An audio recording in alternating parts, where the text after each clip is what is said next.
હવે પછીનો મુદ્દો કે 10 માર્ક જે ગુજરાતીના વ્યાકરણના 10 માર્ક છે એ સુધરશે કે નહીં સુધરે તે એક મોટો પ્રશ્ન છે. કારણ કે હાલમાં જ તમને ખબર છે કે સર આપણે પલક એકેડેમી, મેં તમને આગળ પણ જણાવ્યું હતું કે પલક એકેડેમીના જે એક સર છે વૈભવ સર, એ વૈભવ સરે જે પણ મુદ્દા મૂક્યા છે એ મુદ્દા એકદમ યોગ્ય મુદ્દા છે. કારણ કે એ મુદ્દા જો અનુસરે તો ઘણા બધા વિદ્યાર્થીઓને ફાયદો થઈ શકે છે.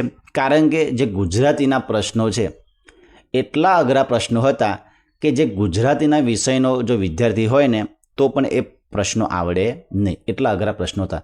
તો તેવા પ્રશ્નો સુધારવા જ જોઈએ. કારણ કે ભરતી બોર્ડે જ એવું કહ્યું હતું કે ફકરા પરથી પ્રશ્નોના જવાબ તમારે શોધવાના છે.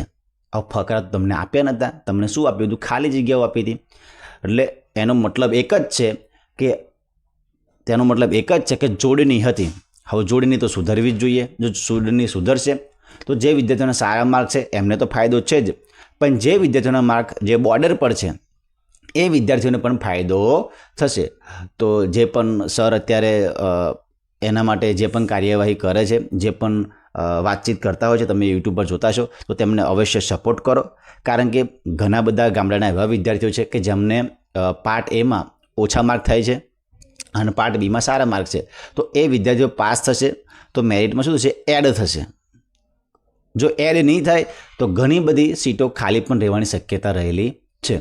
એટલા માટે જે પણ સર 10 ગુણ જે છે માર્ક 10 ગુણ સુધારવાની જે પણ વાત કરી રહ્યા છે, એટલે જે ગુજરાતીના 10 જે પ્રશ્નો છે જો એ સુધરશે તો 100% દરેક વિદ્યાર્થીઓને ફાયદો થશે. તો જે પણ સર છે એ સરનો તમે સંપર્ક સાધો, એ સરને સપોર્ટ કરો.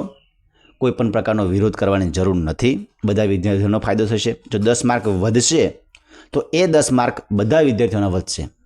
એટલા માટે અવશ્ય સપોર્ટ કરો.